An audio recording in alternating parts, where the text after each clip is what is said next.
'Cause I don't give a fuck what you say. Yeah, I'ma do shit my way. So you can go kick rocks, I'ma stack bricks up, build what I want to make. Yo, I got a lot of shit to say, so I'ma do this every day. I'll be writing things until I'm fucking buried in my grave. 6 feet deep under, but my body won't decay. Cause my messages are timeless, so they'll put them on display. Oh yeah, I rap with a certainty, I have a sense of urgency. A message for eternity, for everyone internally. I had some people burning me, but now they fucking learn to see I ain't the one to fuck with. Now they looking nervously, and I don't really care what you think of me respectfully. You can kick rocks if you think you're fucking better, see. I will outwork you, turn you to an enemy. Hurt you so bad that you're gonna need some therapy. I got the motherfucking recipe. I've been cooking up hits, I'ma leave a legacy. You'll be looking small when you're standing right next to me. I'm 5'10", bitch, but I'm 10 feet. I don't give a fuck what you say. Assalamualaikum warahmatullahi wabarakatuh. Halo teman-teman, apa kabar kalian semuanya? Mudah-mudahan kalian pada sehat ya, amin.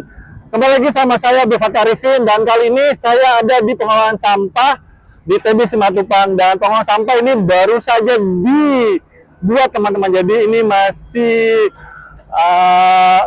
barang baru ya. Dan kali ini kita langsung akan wawancara dengan pengelolaan ataupun pengelola sampah di tempat ini. Oke, kita langsung aja. Assalamualaikum. Waalaikumsalam.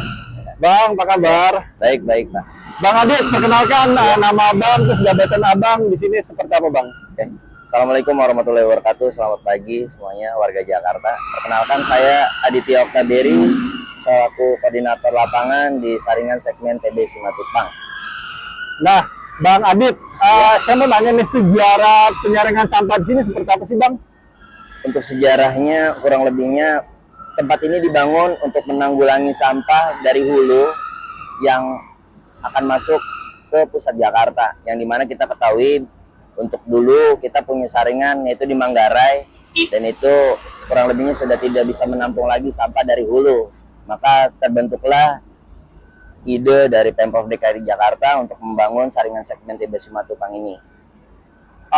Bang Adit, penyaringan sampah ini dibuatnya dari tahun berapa sih, Bang? Dan selesainya tahun berapa? Kurang lebihnya untuk pengerjaan proyek ini, kalau sesuai dengan apa yang ada, 3 tahunan.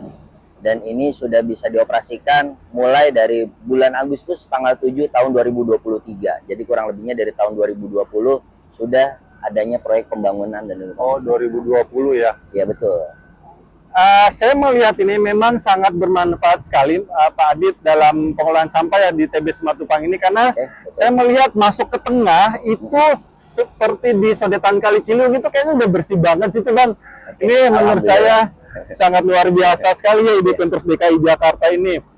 Nah, Bang, masyarakat pasti penasaran nih bagaimana proses saringan sampah di sini, Bang. Coba dijelaskan dari awal datangnya sampah, terus bagaimana prosesnya.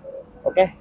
Kita jelaskan secara mendetail untuk masalah pengelolaan sampah di sini. Di sini untuk pengelolaan sampah itu ada 2. Yang pertama, sampah kiriman dari hulu yang sudah pastinya dari daerah Depok, Bogor. Itu yang datang dari yang dialirkan oleh Kali Ciliwung dan memasuki ke saringan TB Simatupang yang akan disekat melalui ponton. Di sini kita ada 2 ponton disebut sebagai penyekat sampah. Ada ponton pertama yang disebut dengan Kali Gendong pertama, yang kedua yaitu ponton kedua dengan namanya Kali Gendong kedua. Tujuannya, fungsional dari ponton tersebut yaitu adalah menghalangi sampah-sampah tersebut untuk mengalir masuk ke pusat Jakarta, yang dimana seperti kita ketahui di pusat Jakarta itu ada saringan Manggarai. Dan sebagai fungsionalnya saringan sampah di sini yaitu adalah menanggulangi sampah yang masuk ke pusat Jakarta yang langsung diangkat ke darat dari aliran Kali Ciliwung. Setelah itu dilakukan pengelolaan sampah. Seperti yang sudah kita ketahui, Jakarta itu sebagai penyumbang sampah terbanyak di Bantar Gebang. Dan sekarang TB Simatupang dibangun mensiasati untuk mengurangi pembuangan sampah ke Bantar Gebang yang sudah kita ketahui menjadi piramida sampah yang tinggi. Dan di sini dikelola benar-benar dimanfaatkan untuk kebutuhan kita bersama. Oke.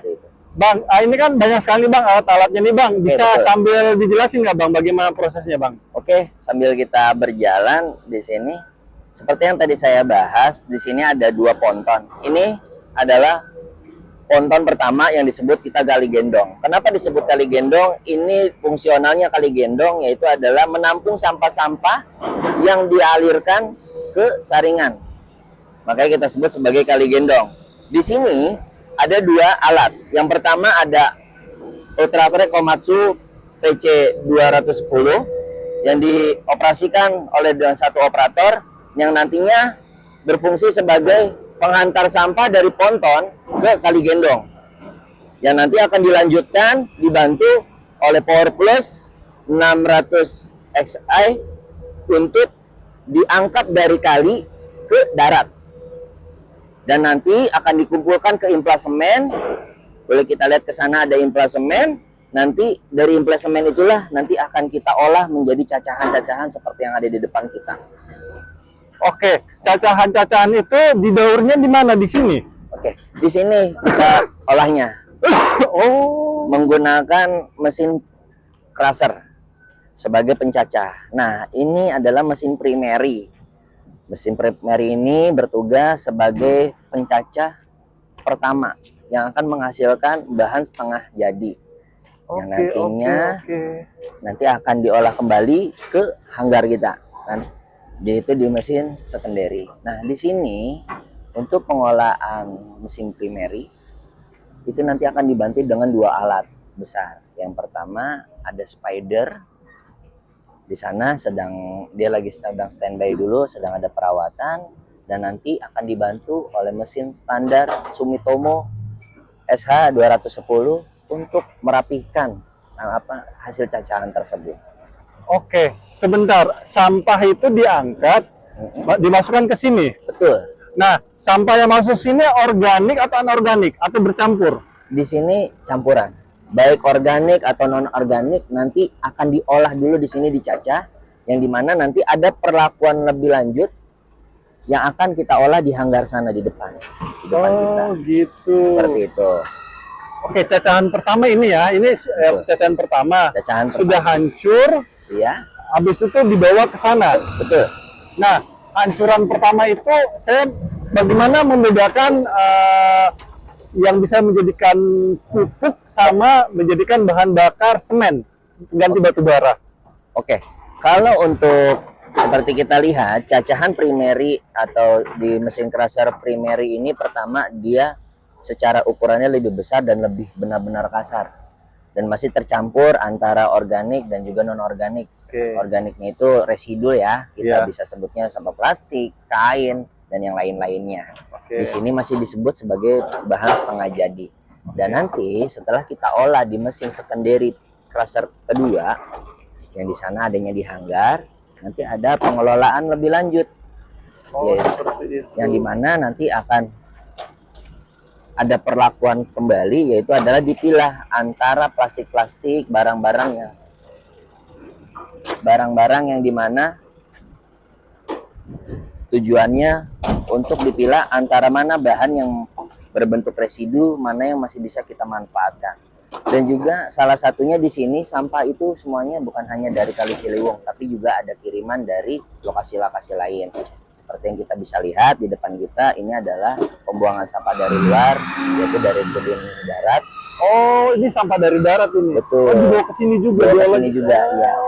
Karena seperti yang tadi kita sebut, tempat ini adalah salah satu wujud program dari Pemprov DKI Jakarta untuk mengurangi pembuangan sampah ke Bantar Gebang. Maka daripada itu, selain saringan ini berfungsi sebagai penyaring sampah dari Kali Ciliwung, di sini juga nanti ke depannya akan dibentuk sebagai pembuangan dari wilayah-wilayah lain yang akan ditampung di sini dan akan kita kelola menjadi RDF ataupun kompos. Oke, berarti sampah yang besar-besar ini tetap akan masuk ke sini? Betul. Nanti akan penanganan tetap pertamanya dihancurkan. dihancurkan. Nah, sebesar apa? Kan kadang-kadang ada pohon yang lewat nih. Iya, betul. Nah, itu sebesar apa bisa masuk ke sini, Pak? Apa semua batang gede juga bisa masuk ke sini atau ada dimensi khusus? Oke, kalau untuk diameter pohon itu kurang lebihnya dengan panjang 1,5 meter dengan diameter 30 sampai 40 cm. Jadi pohon besar pun insya Allah bisa kita cacah di sini. Oh, masuk ke sini ya. Betul. Dengan diameter tadi berapa? 30 sampai 40 cm. 40 cm dengan panjang 1 sampai 1,5 meter. 1 sampai 1,5 meter. Oke, kita langsung masuk ke kita dalam. Lanjut ke dalam. Oke, sambil kita berjalan di sini kita juga syukurnya Saringan TB Simatupang itu sudah memiliki alat-alat yang canggih. Salah satunya yaitu adalah mesin heavy duty yang berfungsi juga sebagai pengangkat sampah dari kali gendong pertama ini. Nah, fungsi kali gendong kedua itu apa? Kali gendong kedua. Jadi kenapa ada kali gendong pertama dan ada kali gendong kedua? Kalau untuk kali gendong pertama itu fungsinya yaitu adalah menahan sampah dengan diameter ukurannya besar. Oke. Jadi namanya sifat air itu sampah yang ada di air nggak mutlak akan tertahan di ponton. Pasti akan ada sampah-sampah yang kecil yang mengalir. Nah, nanti akan tertahan kembali di saringan kedua atau kali gendong kedua. Oke. Seperti kita lihat, ini hanggar. Dia sedang lagi ngapain ini? Ini posisinya tadi seperti yang kita ketahui, di belakang ada mesin primary, hasilnya kita bawa ke sini. Yang tadi kita Cacahan itu? Ya, cacahan primary kita bawa ke hanggar ini. Tujuannya nanti akan diolah untuk menjadi kompos ataupun RDF. Seperti itu. Dan untuk pengangkutannya menggunakan mobil-mobil armada besar, baik itu tronton ataupun tipper besar, dan nanti akan dibantu menggunakan wheel loader yang akan dioperasikan dengan satu operator. Dan nanti ada teman-teman pemilah sebagai pemilah dan juga banyak lagi. Saya mau nanya nih, ini saya melihat seperti ada asap yang keluar dari sampah ini. Apakah ini sampah ini mengandung gas atau seperti apa? Oke, karena di sini untuk sampah yang ada di Saringan TB Simatupang itu penanganannya langsung kita olah. Pada saat diolah itu kan masih basah. Ya. Pada saat dia terjemur akan menghasilkan gas metan. Karena sampah itu dalam jangka waktu 6 jam itu akan mengalami pembusukan, dan karena di sini langsung kita olah dan langsung kita cacah menghasilkan gas metan tersebut. Masih pertanyaannya bahaya atau tidak? Ya.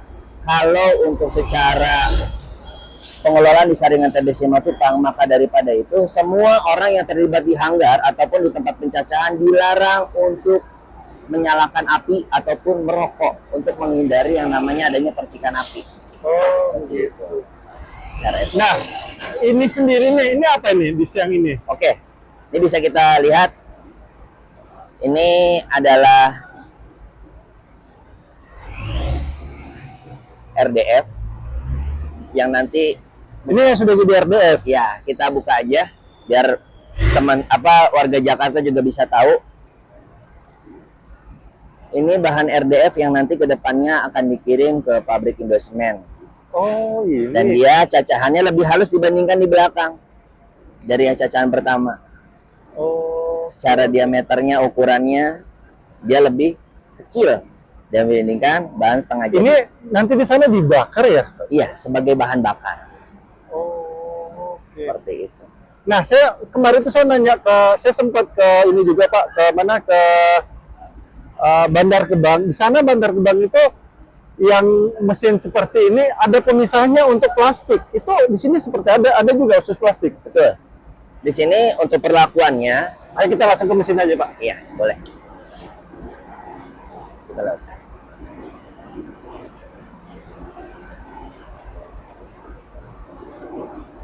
Ini teman-teman yang sedang mempersiapkan. Oke. Di sini kita ada 2 mesin.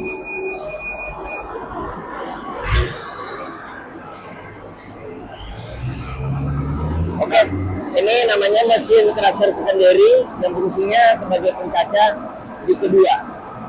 Oke. Ya, di sini tugasnya yang akan menghasilkan bahan material RDF untuk mengganti batu bara. Betul, sebagai batu bara alternatif. Di sini mesin ini apabila seperti kita lihat di samping, kalau ada masih material plastik yang masih terbawa ke dalam mesin ini, secara otomatis mesin ini pun akan menyaring secara sendiri. Tetapi seperti kita lihat ada petugas-petugas yang ada di conveyor, fungsinya sebagai pemilah dari cacahan dan diantarkan dari mesin loader conveyor untuk dipilah mana barang-barang residu dan mana yang akan nanti diolah untuk kompos dan juga RDF. Nah, plastik-plastik ini nanti fungsinya apa? Apakah akan diolah lagi dihancurkan atau seperti apa? Kalau untuk sementara waktu ini nanti akan kita manfaatkan untuk untuk tatanan di tanah ataupun nanti akan kita kelola juga. Tapi kalau memang bisa dengan TBC Matupang untuk plastik ini masih belum ada alat untuk pencegahannya. Oke. Nah, ini kan dihancurkan nih, dimasuk ke sini. Nah, ini apa ini? Nah, ini adalah namanya mesin dump screen. Tugasnya dia sebagai pengayap. Sifatnya sampah yang sudah dicaca itu pasti ada unsur tanah. Dan disinilah tempat prosesnya terjadinya bahan untuk kompos. Seperti itu. Boleh kita lihat bahan kompos di sini dia lebih halus.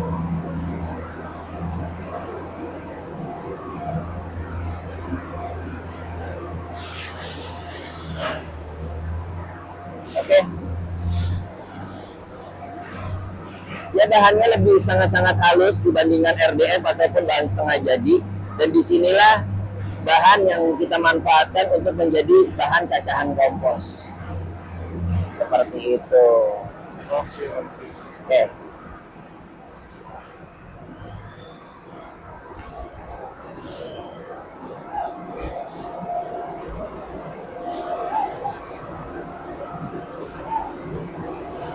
Inilah bahan untuk cacahan kompos yang bisa dimanfaatkan untuk kita dan juga untuk warga Jakarta. Pertanyaannya, kalau kompos kita warga mau minta kompos apakah beli atau gratis? Ya, kami jawab di sini dibentuknya TBC Matupang itu untuk keselatan dan manfaatnya untuk warga. Jadi apabila ada warga yang ingin minta kompos di sini semuanya pure, tidak ada di pungut bayaran. Oh, gratis lah ya? Gratis.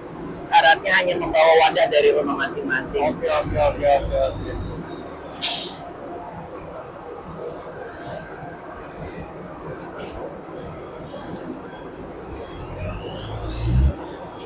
Nah Pak, saya mau nanya paling banyak sampah di sini apa? Sampah organik atau anorganik?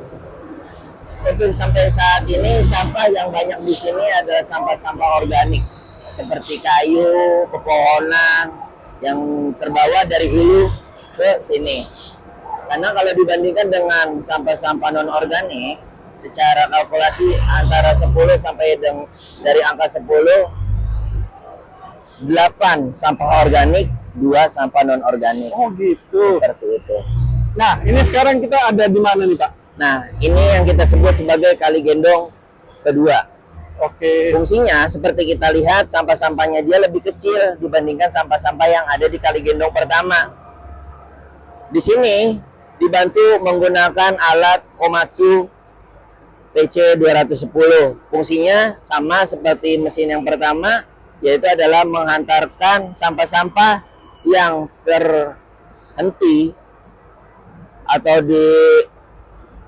disaring di ponton kedua ini yang nanti akan diarahkan ke kali gendong kedua yang nantinya akan dibantu menggunakan alat liber 934 yang nantinya akan diangkat dari kali gendong ini ke darat, yang juga nanti dibantu oleh salah satu mesin kita yaitu mesin double boom, fungsionalnya untuk mengangkat sampah dari kali ke darat. Kurang lebihnya seperti itu. Nah, Pak Adit, saya mau nanya, ini kan di sini lebih banyak sampah kayak botol-botol kecil-kecil segala macam ya. Betul. Itu tetap akan didaur ulang di dalam juga atau langsung dibawa ke Bantar Gebang? Kalau untuk selama ini kita ada petugas 3R juga. Jadi tugas fungsionalnya botol-botol tersebut juga dipilah. Nantinya akan kita manfaatkan untuk menjadi barang bernilai ekonomis yang dimana nanti akan kita jadikan, kita jual ataupun kita jadikan bahan-bahan kreatif dari teman-teman, bisa kita jadiin pot ataupun bahan kreatif lainnya. Dan juga perlu diketahui juga untuk kayu-kayu yang nyangkut atau sampai ke TBC Matupang ini tidak hanya diolah menjadi kompos dan RDF, dan itu juga sudah dimanfaatkan oleh teman-teman UPS Badan Air di Kecamatan Pasar Minggu, diolah menjadi furniture. Oh gitu. Betul. Tapi mereka pengelolaannya di Kecamatan Pasar Minggu ya, bukan di sini Pak. Oke, nah Bang Adit, Ya. terakhir nih pertanyaan. Di Jakarta itu masyarakat masih sering mengeluh Iya. akan adanya banjir. Nah, menurut Bang Adit, apa sih salah satunya penyebab banjir di Jakarta itu? Oke, yang sudah pastinya karena tingkat kesadaran masyarakat untuk membuang sampah itu masih minim. Itu yang pertama. Yang kedua, kalau kita cinta Jakarta, seharusnya kita juga cinta lingkungan kita. Salah satunya dengan membuang sampah pada tempatnya. Terus juga kita mulai aktifkan kembali bank sampah dari setiap RW, kita galangkan. Jadi banjir tersebut terjadi bukan karena hanya alam, tapi juga karena kita yang kurang sadar atas lingkungan kita. Betul sekali. Seperti itu. Nah, Bang Adit, satu lagi nih Bang, saya agak kurang ini. Jadi semua sampah dari Kali Ciliwung ini tidak dikirim ke Bantar Gebang, langsung diolah di sini. Betul. Oh, jadi stop pengiriman dari dari Jakarta khusus daerah sini ya, Iya. ke Bantar Gebang, tapi langsung diolah di sini dan dicarikan apakah sampah ini bisa didaur ulang atau tidak didaur ulang. Nah, kalau yang tidak bisa didaur ulang tetap dibuang kemana? Ke Bantar Gebang atau tetap di sini? Kalau untuk yang tidak bisa dibuang ataupun mohon maaf maksudnya tidak bisa didaur ulang itu, tetap nanti akan kita buang ke penampungan sementara. Di mana? Itunya ada di saringan di tempat penampungan TB Simatupang. Oh. Ini saringan TB Simatupang, tapi ada satu lagi tempat TB Simatupang. Tapi perlu diketahui, sampah yang tidak termanfaati di sini secara persentasenya sangat-sangatlah minim. Karena seluruh sampah yang ada di tempat ini benar-benar kita kelola dan kita jadikan bahan-bahan atau material yang benar-benar bermanfaat untuk kita dan masyarakat. Iya teman-teman, betul sekali, karena dari tadi saya perhatikan ya, kayaknya di sini sampah nggak ada yang selamat deh, semua dimanfaatin. Dimanfaatin. Sampai yang paling terkecil pun kita manfaatkan. Oke. Seperti itu. Dan Nah, kalau yang logam-logam itu? logam-logam pun itu kita manfaatkan, Pak. Oke. Kan tadi oke. kita bilang, di sini semua jenis sampah itu punya manfaat. Manfaat secara fungsionalnya ataupun secara nilai ekonomisnya. Betul. Jadi semuanya itu kita manfaatkan di sini di TB Simatupang. Seperti itu. Dan perlu diketahui juga nih Pak sama teman-teman masyarakat, tempat sampah itu bukan hanya tempat sampah. Kita juga tempat di mana di sini sudah berjalan pengelolaan bibit-bibit tanaman. Oh, gitu. Jadi kita punya tempat pengelolaan bibit-bibit tanaman. Di sebelah mana Pak? Boleh nanti kita cek ke Pakai belakang. drone aja ya nanti ya di Boleh, ini ya. iya. Jadi ini. Oke teman-teman, saya jujur saya cukup kagum dan cukup kaget melihat hebatnya pengelolaan sampah di TB Simatupang ini, dan terima kasih banyak untuk Pemprov DKI Jakarta yang telah membuatkan penyaringan sampah semodern ini, sehebat ini. Dan yuk kita dukung pemerintah kita. Benar kata Bang Adit bahwa banjir itu bukan hanya disebabkan oleh alam, tapi dari ulah tangan kita sendiri. Jadi yuk kita sama-sama berkolaborasi dengan pemerintah kita. Salah satunya cukup dengan membuang sampah pada tempatnya, itu sudah sangat membantu sekali pemerintah kita dalam penanganan banjir. Semoga dengan kolaborasinya kita ke pemerintah kita, sehingga kedepannya tidak lagi banjir di kemudian hari Pak ya. Betul. Amin. Dan Amin. kami selama jalan tempat ini kami minta maaf jika ada salah-salah kata ataupun salah-salah review. Kami berdua hanyalah manusia biasa teman-teman, yang tidak luput dari kata salah ataupun hilaf. Dan akhir kalam, saya Dufa Tarifin dan Saya Aditya Oktaberi, Koordinator UPS Badan Air Saringan TB Simatupang. mohon undur diri. Assalamualaikum warahmatullahi wabarakatuh. Indonesia maju. Terima kasih. Siap.